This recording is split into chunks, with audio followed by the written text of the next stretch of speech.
Bismillahirrahmanirrahim. Assalamualaikum warahmatullahi wabarakatuh. Innal hamdalillah nahmaduhu wa nasta'inuhu wa nastaghfiruh wa natubu ilaihi wa na'udzu billahi min syururi anfusina wa min sayyiati a'malina may yahdihillahu fala mudhillalah wa may yudlilhu fala hadiyalah. Asyhadu an la ilaha illallah wahdahu la syarikalah wa asyhadu anna Muhammadan abduhu wa rasuluhu alladzi la nabiyya ba'dah. Alhamdulillahirabbil alamin. Puji syukur kita panjatkan kepada Allah Subhanahu wa taala yang telah memberikan nikmat iman, nikmat Islam dan juga kesehatan sehingga kita dapat dipertemukan kembali dalam bulan yang mulia ini, bulan Ramadan. Mudah-mudahan kita bisa memaksimalkan ibadah kita pada bulan Ramadan ini. Shalawat serta salam marilah kita sanjungkan kepada junjungan kita Nabi Agung Nabi Muhammad SAW, juga kepada keluarganya, kepada sahabat serta pengikutnya yang istiqomah sampai hari kiamat nanti, dan mudah-mudahan kita termasuk golongan umat yang mendapatkan syafaat yaumil akhir nanti. Baik, langsung saja di sini saya akan menyampaikan kultum yang berjudul Bahaya Menyepelekan Ramadan. Sebelumnya saya akan membacakan hadis yang diriwayatkan oleh At-Tirmizi.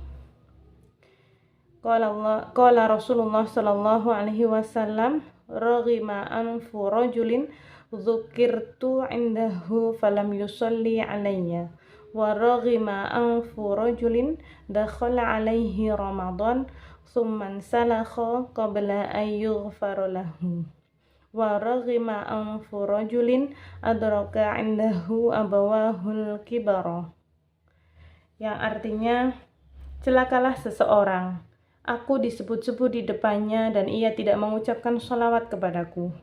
Dan celakalah seseorang, bulan Ramadan menemuinya, kemudian keluar sebelum ia mendapatkan ampunan. Dan celakalah seseorang yang kedua orang tuanya berusia lanjut, namun kedua orang tuanya tidak dapat memasukkannya ke dalam surga karena kebaktiannya. Hadis riwayat Tirmizi. Dalam hadis ini ada kata-kata roghima yang diulang 3 kali, yaitu marroghima, seperti itu ya. Roghima ini menunjukkan kehinaan atau kerugian, suatu aib. Aib ini ada 3 hal. Yang pertama, yaitu aib bagi seseorang ketika telah dihadirkan seseorang yang menunjukkan pada kebaikan, yang membawa kepada kemuliaan, bahkan kita mengharapkan syafaatnya di yaumil akhir nanti, yaitu Rasulullah SAW, manusia mulia, teladan satu-satunya yang sangat berjasa untuk hidup kita, tetapi ketika disebut nama beliau, kita bahkan tidak mampu untuk bersolawat untuk beliau. Ya, begitu meruginya kita.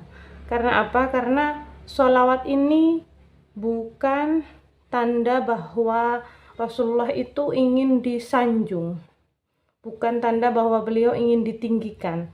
Tapi dengan adanya solawat ini, nantinya akan kembali berupa 10 kebaikan. Jadi dengan adanya sholawat ini, Rasulullah sebetulnya sangat menghendaki bahwa Allah memberikan kebaikan kepada kita, Allah mengampuni dosa-dosa kita, dan nantinya kita pun mendapatkan syafaatnya karena memperbanyak sholawat kepada Rasulullah SAW. Kemudian karena kasih sayang beliau pun tak ingin umatnya itu mempunyai beban ketika nanti bertemu dengan Rasulullah SAW. Oleh karena itu, Rasulullah menganjurkan kita memperbanyak sholawat untuk beliau, dan jangan sampai ketika nama beliau disebut kita tidak bersolawat untuk beliau. Betapa ruginya kita. Kemudian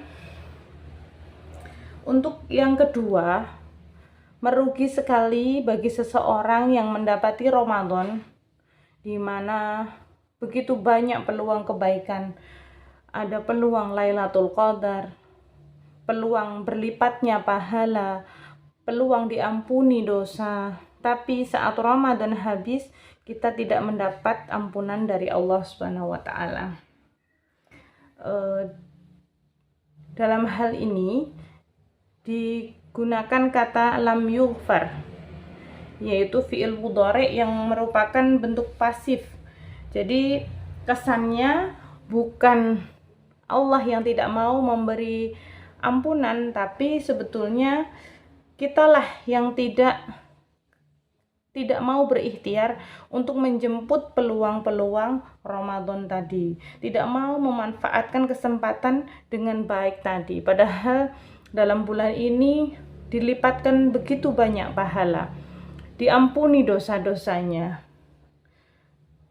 Kemudian banyak juga orang-orang yang menganggap ringan Ramadan, menyepelekan Ramadan, yang menganggap bahwa itu hanya sekedar menahan lapar dan haus, kemudian menunggu waktu berbuka, menunggu waktu sahur, tanpa memanfaatkan dengan baik, tanpa memperjuangkan bagaimana agar waktu-waktu di bulan Ramadan ini terisi dengan amal-amal kebaikan. Jadi di sini bukan Allah yang tidak mau mengampuni, tapi tidak ada ikhtiar dari manusia itu sendiri agar bisa mendapatkan ampunan dari Allah Subhanahu wa taala. Naudzubillah ya.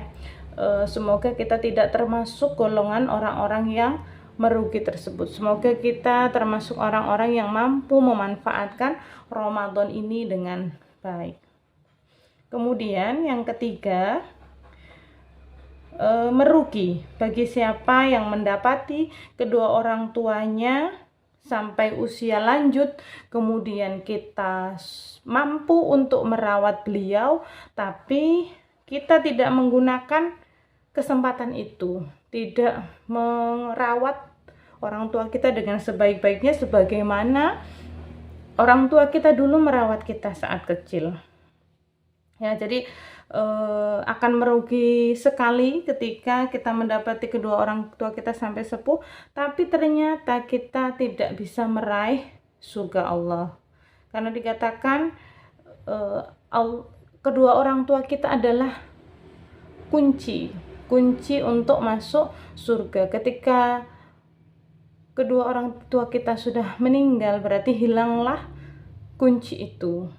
Hilanglah kunci untuk meraih surga, seperti itu. Jadi mari mempersiapkan diri kita, mari kita meninggalkan hal-hal yang telah disebutkan di atas. Semoga kita termasuk yang utama adalah mempersiapkan diri menghadapi Ramadan. Jangan menganggap ringan atau menyepelekan Ramadan. Semoga Allah mengampuni dan menggugurkan dosa kita, dan kita terlahir kembali pasca Ramadan dalam keadaan yang lebih baik, sholih, dan semakin taat kepada Allah Subhanahu wa taala.